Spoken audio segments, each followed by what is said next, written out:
I didn't tell anyone exactly where I was going. That's the first mistake, I guess. But at the time, it didn't feel like one. Yellowstone National Park is massive, sure, but I wasn't doing anything extreme.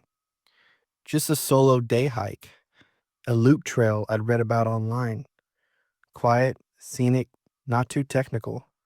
The kind of trail people describe as peaceful. I wanted peaceful. I've been feeling crowded by life, too much noise, too many people, too many screens. I wanted to walk until my thoughts slowed down. I wanted trees, wind, the sound of my own boots on dirt. Yellowstone felt ancient in a way that promised perspective, like the land itself might swallow my worries if I stood still enough. I parked at a small, nearly empty trailhead just after sunrise. There were only two other cars there, both dust covered and silent. No indication of how long they'd been sitting. The air was cold, cold enough that my breath fogged, and everything smelled like pine and damp earth. Somewhere far off, I heard water moving. Maybe a river, maybe something else. I checked my pack: water, snack, map, compass. Phone fully charged. Though I didn't expect service, bear spray clipped where I could reach it. I remember smiling to myself, feeling prepared, confident. That confidence lasted about an hour. The trail started wide and friendly, packed dirt with clear signage. Sunlight filtered through lodgepole pines, striping the ground in gold. Birds moved overhead, quick shadows darting between branches. I passed a wooden sign warning about wildlife, bison, wolves, bears, and felt a flicker of excitement more than fear. This was their home. I was just passing through. As the trail narrowed, the sounds changed. The birds thinned out, the wind dropped. It wasn't sudden, it happened slowly enough that I didn't notice until I realized how quiet everything had become. Not peaceful quiet, heavy quiet, the kind that presses against your ears. I stopped walking without meaning, too. One boot half raised and listened. No birds, no insects. Even the distant water seemed muted now, like it had been wrapped in cloth. That's when I had the first thought that something was wrong. It wasn't a clear thought, more like a sensation, like when you realize someone is standing behind you. Before you hear them, my shoulders tightened. I felt observed. I turned in a slow circle, scanning the trees. Nothing moved. The forest looked the same as it had a minute earlier: tall, straight trunks, scattered undergrowth, sunlight still breaking through the canopy. Normal. I laughed a little too loudly just to hear a sound. Get a grip, I muttered. You wanted quiet? Congratulations. I kept walking. The trail marker I expected to see at the next junction wasn't there. I checked the map and slowed my pace. According to it, the loop should have curved gently east by now, following a creek, but the path under my feet continued straight, dipping slightly downhill. I told myself the map was outdated, or I'd misjudged the distance. Still, I started paying closer attention. That's when I noticed the footprints. At first, I thought they were mine. Same boot size, same tread pattern, but the more I looked, the less sense that made.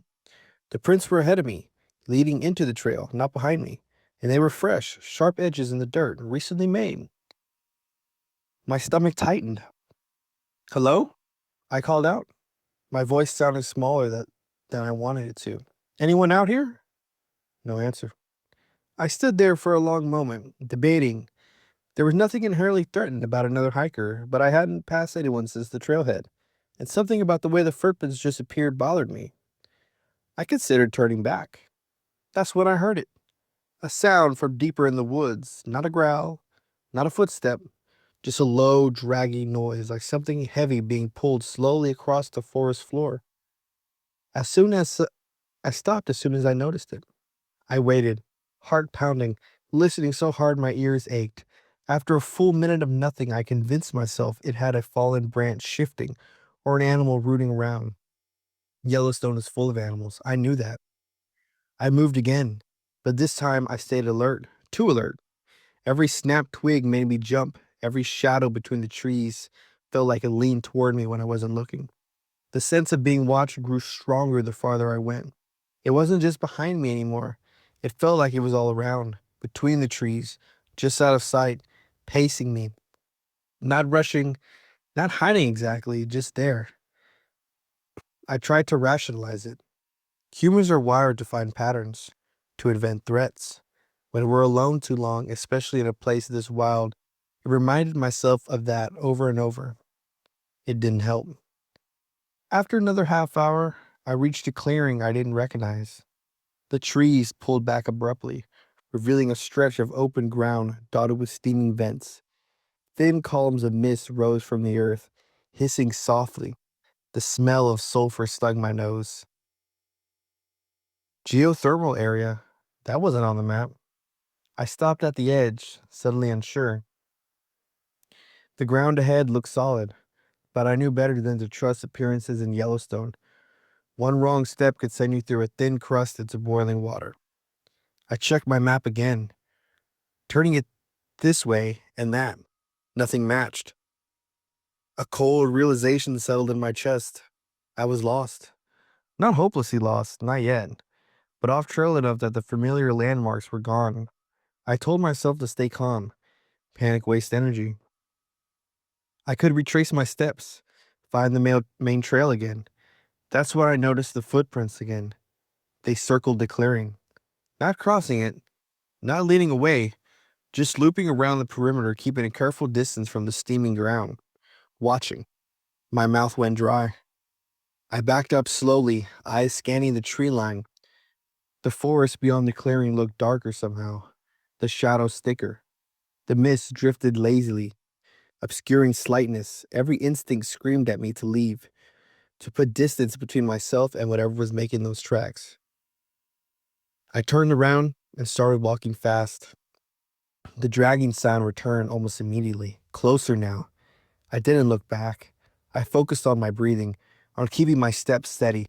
I told myself that running would make me prey, that most animals respond to sudden movement. But whatever was behind me didn't sound like an animal. The sound was rhythmic. It didn't match footsteps. It was uneven, irregular, like something moving in a way it wasn't built to move. I broke into a jog. The trail, if it still was a trail, twisted sharply. The trees closing in. Branches snagged at my sleeves. The light dimmed as the canopy thickened, turning the forest into a maze of vertical lines and shadow. I glanced back. I wish I hadn't. I didn't see a clear shape. No distinct body, just movement. A disturbance in the space between trees, like the air itself was bending around something tall and wrong. For a split second, I thought I saw too many limbs, angles that didn't line up with anything I recognized. Then it slid behind it. Then it slid behind a tree and was gone. My heart slammed so hard it hurt. I ran. I didn't care about the rules anymore. I didn't care about pacing myself. I just ran, boots pounding, lungs burning. The dragging sound followed. I never speeding up, never falling behind, always the same distance away, like I knew exactly how fast I could go. My mind spiraled. Bear, wolf, elk? None of it fit. Animals didn't move like that. Animals didn't stalk without attacking. Animals didn't feel curious. I tripped on a root and went down hard, knocking the air out of myself. Dirt filled my mouth. I scrambled up, panic exploding in my chest, expecting claws or teeth. Nothing touched me. The forest was silent again. I stood there shaking, every muscle locked, listening. Sweat chilled on my skin. I slowly turned in a full circle. Nothing. No movement, no sound. Just trees. I laughed. Then a cracked, hysterical sound that echoed too loudly. "You're losing it," I whispered. "You're dehydrated, that's all."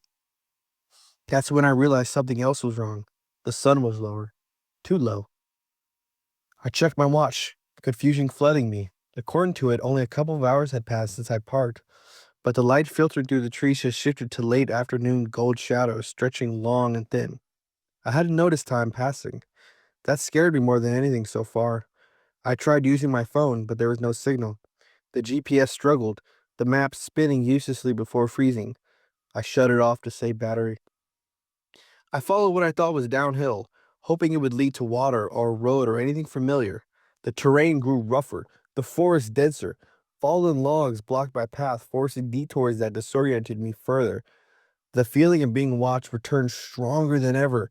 It wasn't subtle now, it felt intentional, focused, like something had decided to stay with me. Every so often, I'd catch a movement in my peripheral vision, a flicker between trunks, a shadow that didn't match the light. Each time I turned to look, there was nothing there, but the footprints kept appearing, sometimes ahead of me, sometimes beside me, once horrifyingly overlapping my own, as if whatever it was had stepped exactly where I had, matching my stride. I stopped walking. The forest felt like it leaned in. "Why are you doing this?" I asked out loud, my voice barely steady. I didn't know who or what I was talking to. "I'm leaving. I don't want any trouble." The words felt ridiculous.